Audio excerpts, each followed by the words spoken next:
When you're looking for a new phone, what matters most? A, being on the right network, B, having your choice of the best new models, or C, getting a plan that suits your lifestyle. At Carphone Warehouse, we don't answer to the networks, so we don't make you choose just one. We give you all the choice. Any network, any phone, any plan. Only Carphone Warehouse. Your choice. Been training for.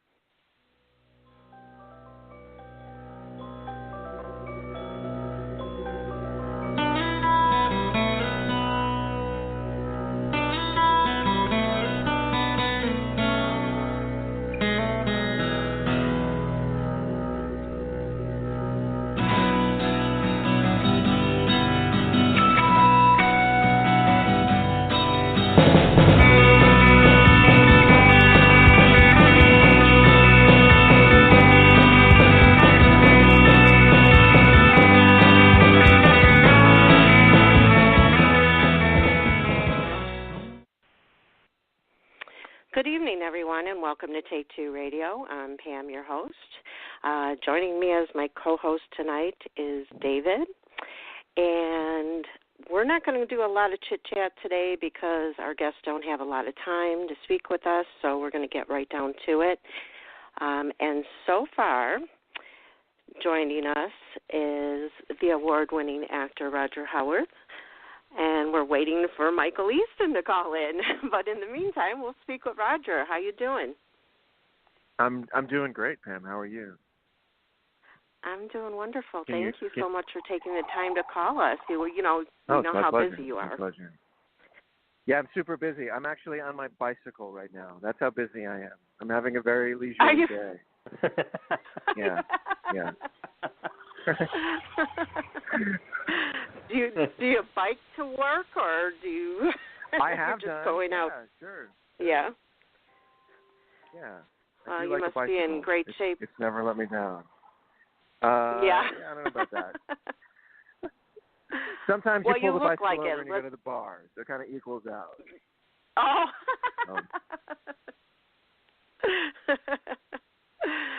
So, is it a beautiful day in Cali today to be riding that bike? It is. It's a typical horrible Los Angeles day where it's like 80 degrees and bright and sunny. Wow. It's just kind of how it is here. Yeah, it's terrible. Well, I'm in Chicago, so we're getting that winterish. Yeah. Yeah. I didn't know that. I thought we're getting the winterish weather. You were in Syracuse. No, David's actually Chicago. in Syracuse. I'm closer to Syracuse. Yeah, I'm closer to that. Yeah. Gotcha. Hi, David. Hi, how are you? I'm good. Yeah, Chicago gets cold. The coldest I've ever been has been in Chicago. It was really uncomfortable. I had a dear friend get married, and it was like he got married on a day that was, something like 48 degrees below zero. It was ludicrous. Yeah. Yeah. Well, that's why I tell anybody that wants to visit us, be sure to come in the summertime because, or in the fall because the winters are insane. Yeah. Yeah, but what a great town. Thank you. Yeah. Now, I have questions for you guys, but they're kind of like, questions to ask both of you and to talk about the events with both of you. Michael's not always comfortable talking. Michael can be the silent, like what I can do is approximate his answer. And if you'd like, I can kind of imitate him and answer, as him if you prefer. But go ahead and ask me. And I honestly, I think I can approximate some of what he might say. But really, what would you like to ask? Oh, sure. Well, my question was, which character of all that you've played would you say has been the most complex character and why? Okay, I'll answer for myself on this one because I really can't speak for him on that. Right. But I think that currently I'm playing Franco in General Hospital, and I think it is a phenomenally fun job. I'm very happy to have it. I love what they're asking of me, and so it seems appropriate to say that the character that I enjoy playing the most is the one that I'm currently playing.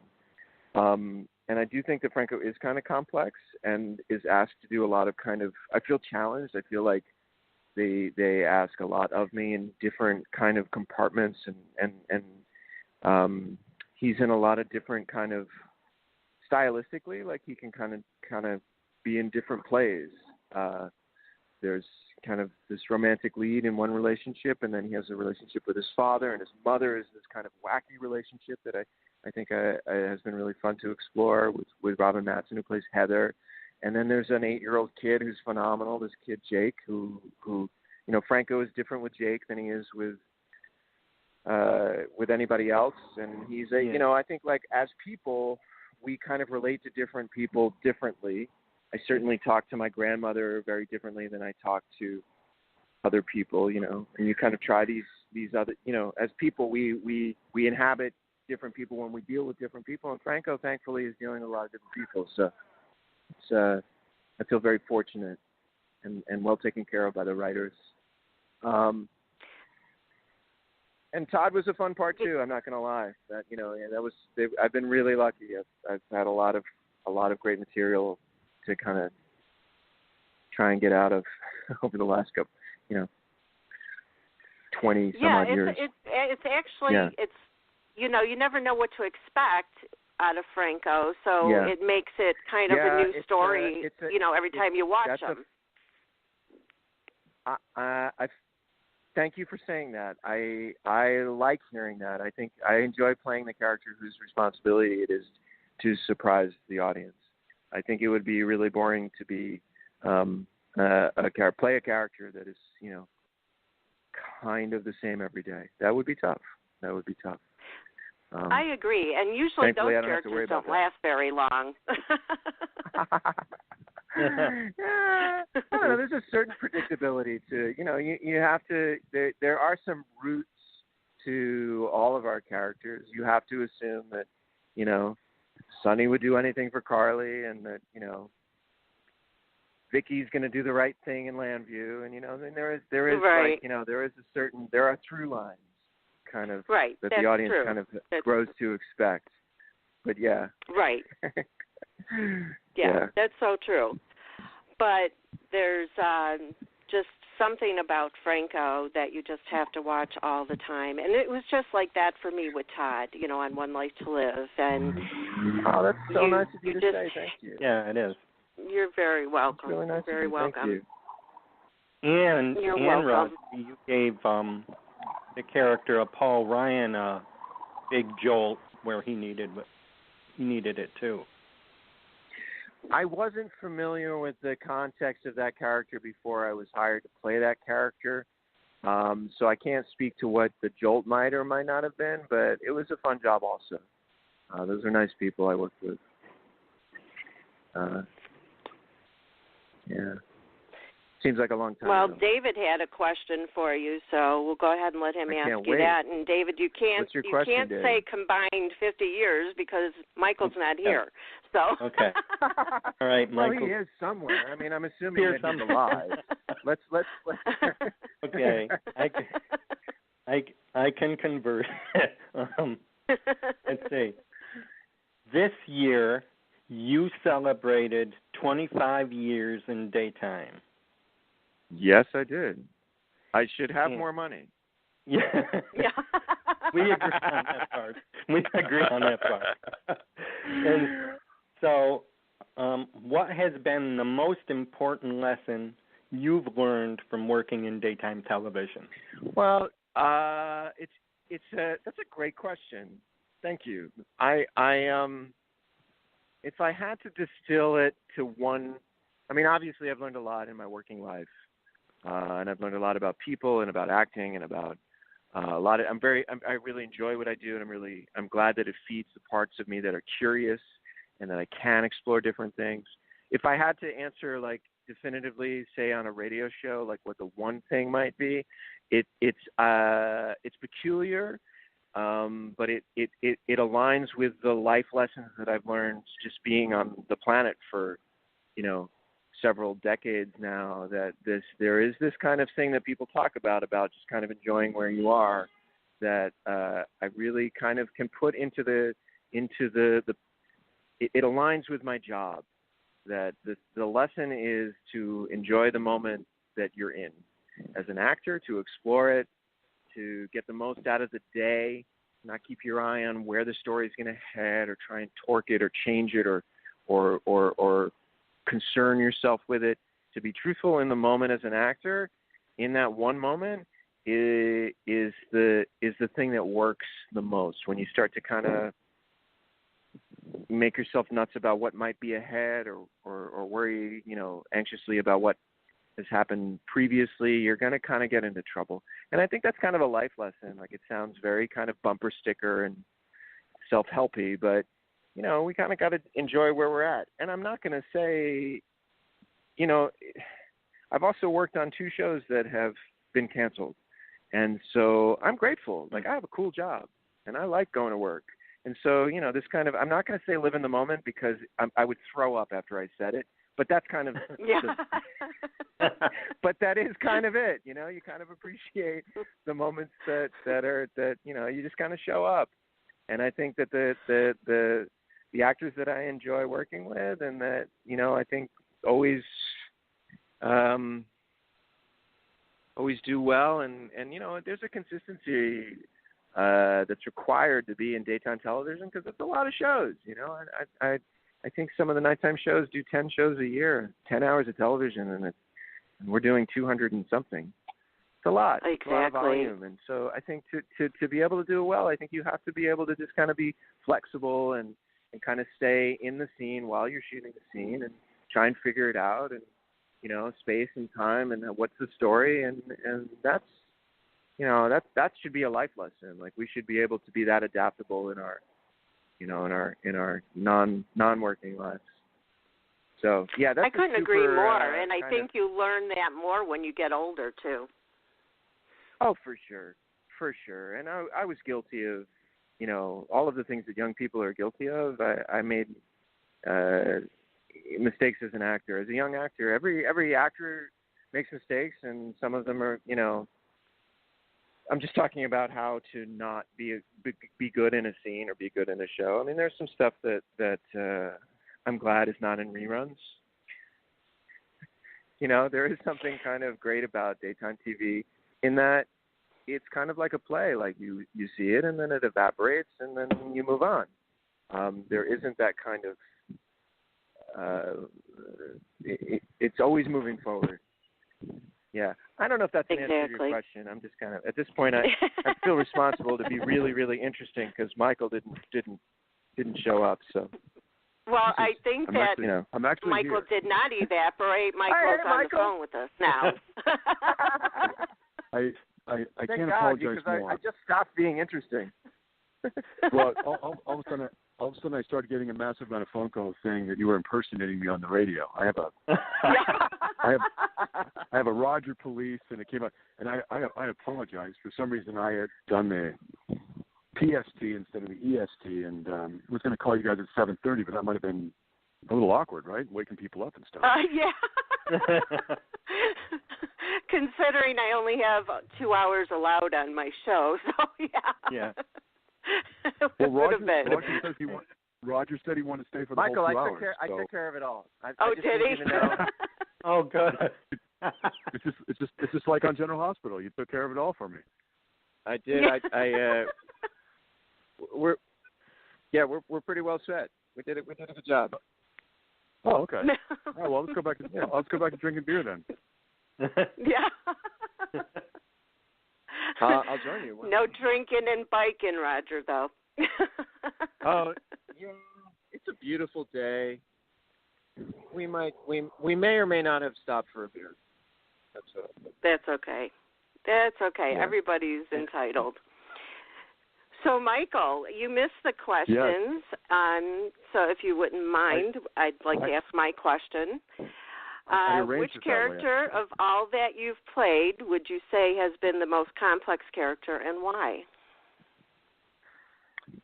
Well, this one might be the most complex, only because I've done 3 or 4 on the show, and it's been a bit of a trick separating them from the other characters, and getting away with that. The vampire was probably the scariest one, You know, that's something that I didn't really have in my tool shed when I started. And interesting enough, I signed on to that show without knowing I was playing a vampire, and that was kind of scary. It's sort of like a mystery character. Yeah, it was a mystery character, and they sort of said, and I think, it's daytime television. What could it be? It's a doctor, a lawyer, or a cop, right? It can't be that much. And they said, by the way, it's a vampire. Oh. That was a little frightening. So maybe that was a misconception. Did well, I have to say, I love the vampire one. Oh, well, thank you. That's very sweet of you. Yeah. Yes. Did Caleb have a job? There's a lot also? of fans these days that clamor for that to come back, Port Charles, but then we'd lose you on General Hospital, so that's not going to work unless they do like the daytime, nighttime thing. I think it was the one time the daytime might have been a little ahead of the curve, because I think that show came out about a year before the Twilight books came out. I think they just kind of missed it. Yeah, exactly. As a matter of fact, I told that to my daughter, when I was showing her who I was going to speak with tonight, and I said at one point you had played on Port Charles as a vampire, and she's like, well, I love my whatever their names are, from the Twilights and all that. And I said, hey, this was before that. He started it. Right. Well. Barnabas Calls, right? Dark Shadows. Yeah, well, that's true too. Yeah.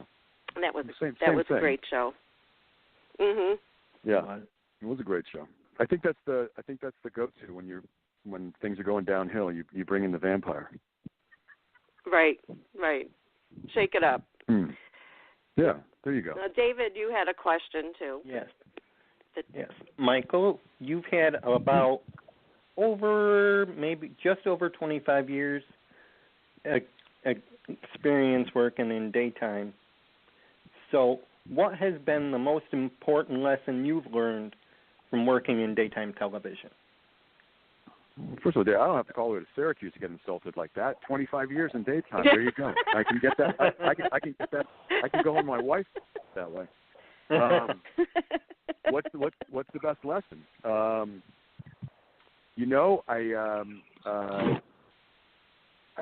is the best lesson I've learned on daytime?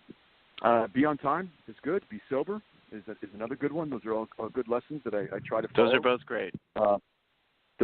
That's a good place to start. Know your lines. Be prepared. Treat people with kindness, and you'll be treated, the same way. And I think just try to do something that's interesting.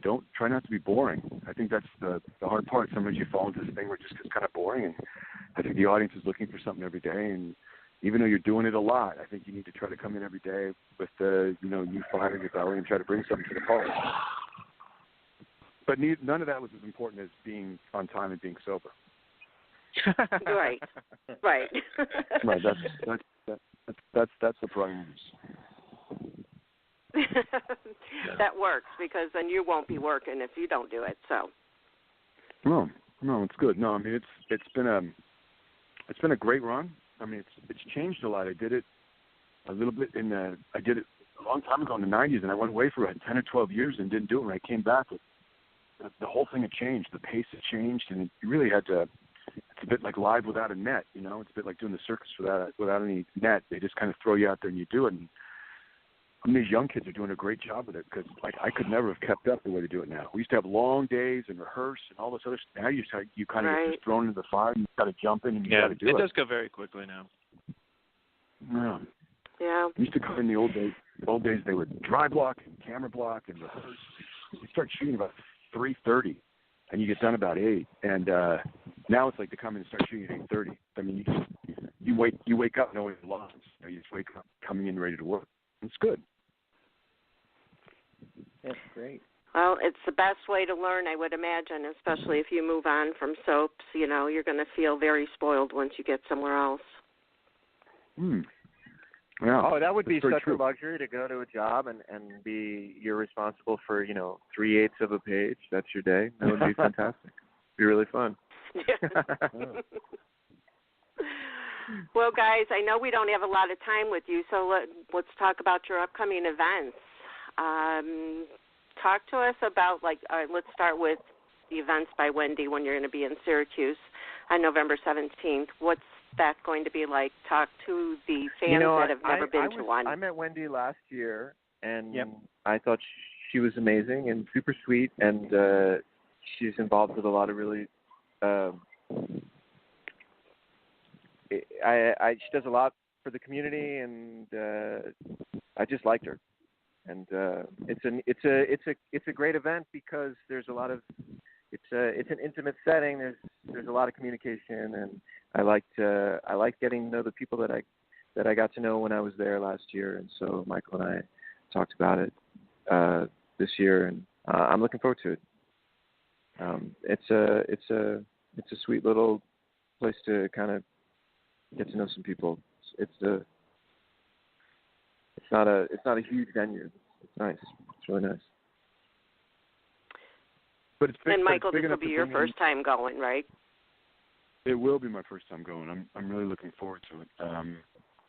And it's going to be the perfect venue for us to, unleash new parts of our acts. We've got some animals, we've got some fireworks. We've got the puppets. We've been waiting. We've got the puppets, and we haven't done the puppets before. I'm a little nervous about the puppets. Yeah, I am. The interesting thing about the puppets, unlike being the soap actor, is it's better if you're not. So that's one thing we've learned with the puppet act. So. People are going to go to this fan event now just to see if you guys are talking the truth or not. Yeah. You know that, right? What a way to draw them in. We have no reason to lie. Yeah, Roger and I have never exaggerated anything. Well, how did you guys team up together to do these events? Because I noticed that there's a lot of pairing off when these fan events come up. Roger, it's interesting because I don't think Roger and I did events for about 15 years, 20 years. In terms I never did them. He never did them. So I think it almost became like two guys that really shouldn't be doing them and really aren't capable of it. No, not so at the all. two of us together kind of make up one real man. I mean, we're one real soap actor. Yes. I mean, together we do. Yes. We divided. We're half a soap actor. We're half a human being, That's true. half an actor. It's basically But just together. a really good meshing of inadequacies. Right. Yes, exactly. That's right. It's not unlike acting. I think when you're working on one of these shows, I think if you're enjoying what you do as an actor, it allows the audience to appreciate it, that the actors are enjoying what they're doing. And Michael and I have a good time, and it just kind of now we're just kind of having a good time publicly, and it's been really fun for me. I can't speak for him because I'm very difficult, but I've enjoyed it. Yeah. No, it's been great, and we do warn people up front that they could just get one really good actor from the show, and we'll start reading people off the list. Will DeVry and Steve, and they just go, he's booked, and he goes, well, it's the two of you, I guess, and that's how it ends up most of the time. That's it. Just Michael and Roger and their puppets. No, that's why the dates are usually odd. It's when all the other actors are booked. That's the weekend that we end up working. You guys are too funny. You guys are too We're pacing funny. ourselves, though. Yeah. We're pacing ourselves. We'll be good in a few years. Oh my gosh! So after Syracuse, then you go to, I believe, on the 18th to, is it Astoria or no? Belmore and then Astoria, but it says the same day. So you're doing two events in one day? 2 shows on Saturday, 1 show on Sunday, and that's Roger and I done for a time being. And then we can take another 20 years off. I think we might do that. I think between the two of us, actually, at the end of that would be a combined total of 40 years off. This might be it. Right. I think this. Yeah. We might be the swan song of the puppets. Combined, you've been annoying audiences for 50 years. Yeah. Yes, we will in fact be in Queens and New Jersey and in Long Island. So, come on up. Okay. If you're listening, come on up. Well, if I was closer, I'd go with David, but unfortunately I'm not there. But I think there's a lot of other fans out there that'll be happy to hear about these upcoming events, and we'll give them the information once we let you go on where to find those tickets. Thank you so much. You're welcome. And there's a lot of people listening that are your fans that aren't going to be able to make it for whatever reason. Would you like to give them a shout-out, please? Absolutely. Thank you so much for all of your support for so long, and it's so heartfelt, and truly grateful for all of the support for such a long period of time. It's really amazing. It's a lot of love. Yeah, it is. It really is. The love you make is equal to the love you take, and so we have this great relationship with the fans and the audience, and it kind of fuels kind of everything that we are and what we do. And probably the best part of this for Roger and I is actually getting out and meeting people, and actually getting to look people in the eye and hear their stories and tell a little bit of our stories. And it's a really nice exchange. I think it's a really special relationship that we have with the audience. I think it's one of the really nice things about Daytime. Yes, I agree. I did not think I would enjoy it, and it's been really fun. It's been really fun. Really nice to meet some really nice people. That makes a lot of fans very happy to hear, because we know that, eventually you'll do another one and whatever, unless you take your 40 years off, then some of us may not be around. The union may come. The union may come for us after a while. You guys have done your 20. That's enough. We've seen enough of this act.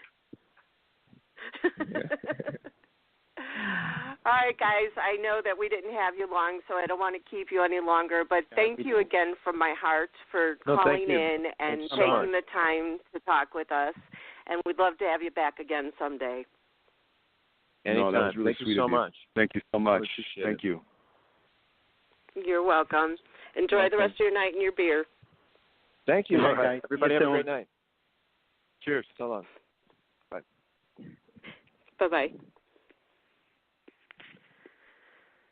Wow. David, you're lucky you get to go to that event. I mean, I wish I could go with you. Unfortunately, things don't always work out the way, you want them to, but I'm sure you're going to have a great time. It sounds promising. I just made my hotel stay yesterday, so I am booked. So I was lucky that I could find a hotel. Yeah, definitely. Now David's going to the one from Events by Wendy, and that is on Friday, November 17th, from 7 to 10:30 p.m. Eastern Time at the Palace Theater in Syracuse, New York.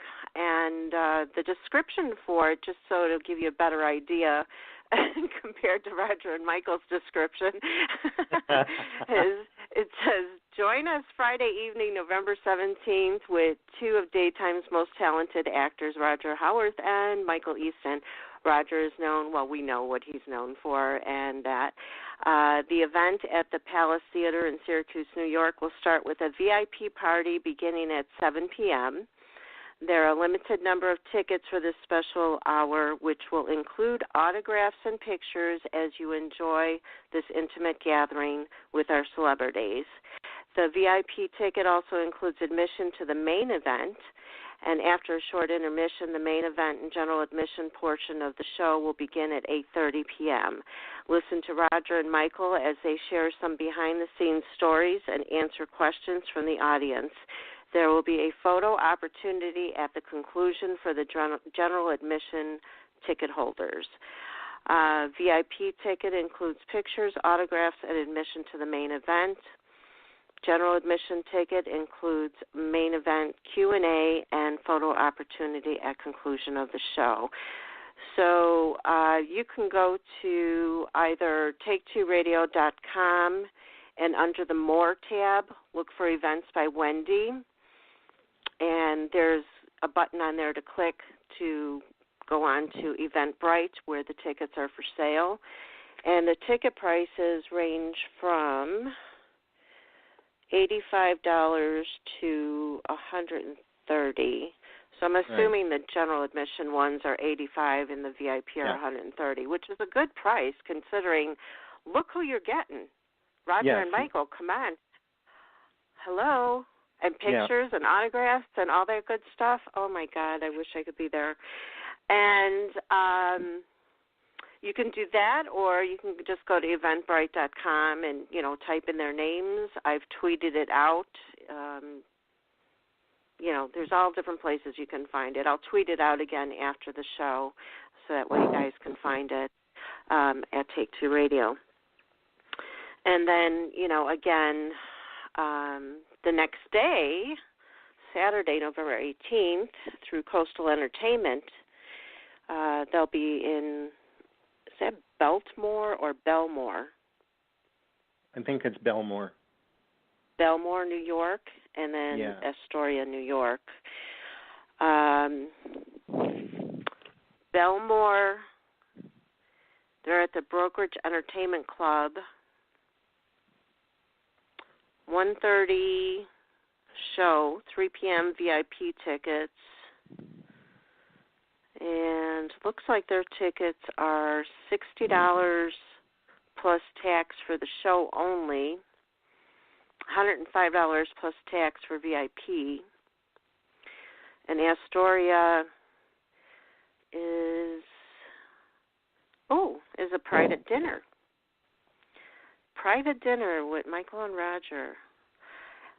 Tickets are $250 each and starts at 7 p.m.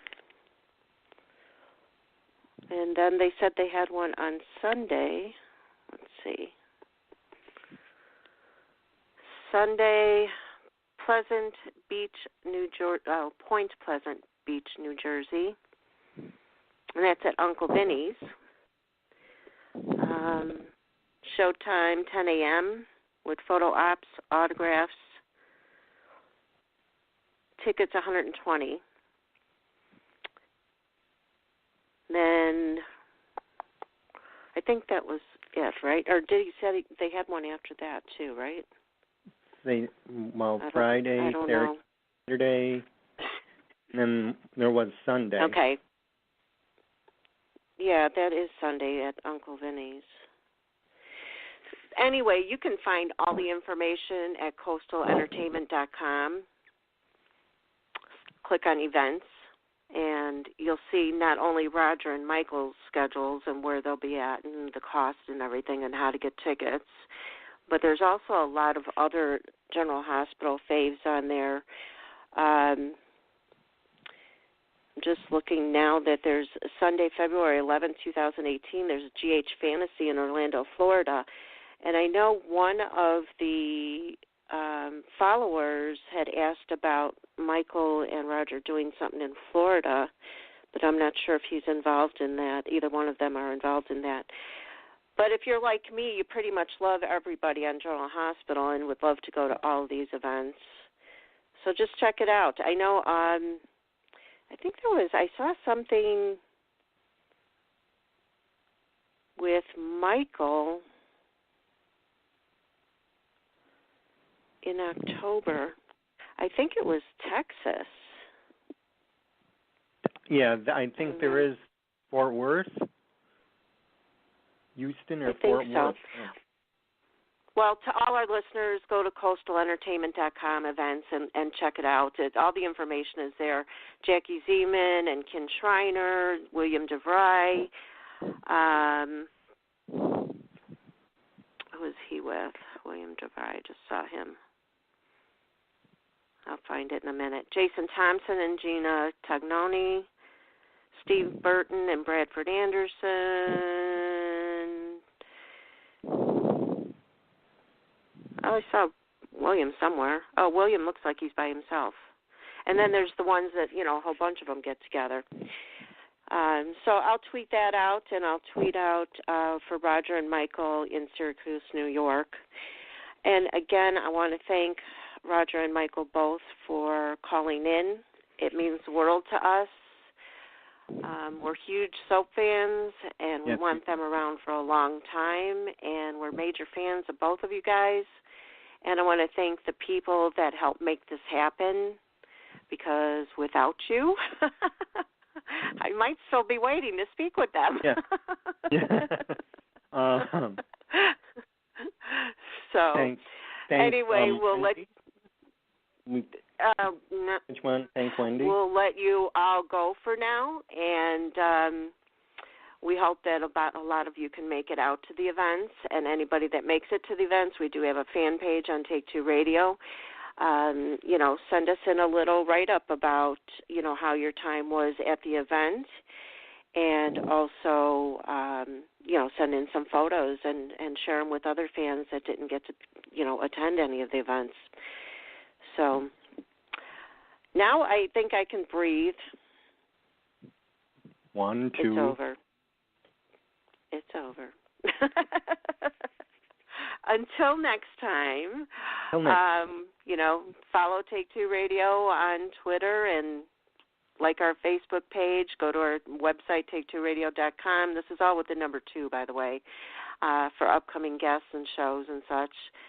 And follow us on Blog Talk Radio. You can email each and every time we have a show set up. So thanks again, David. Thank you for joining me tonight. It was a blast. Yes, it was. Probably once in a lifetime thing. And I hope I didn't sound like a nutcase. I hope I didn't.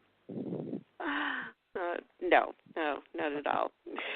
So thanks, everybody, for tuning in. Have a great night. Love and respect to all of you. God bless each and every one. Till next time. Till next time. Get connected with Take Two Radio on Facebook or Twitter at Take Two Radio. For email updates on future shows, follow at Blog Talk Radio. For previous episodes, upcoming guests, and more, visit take2radio.com.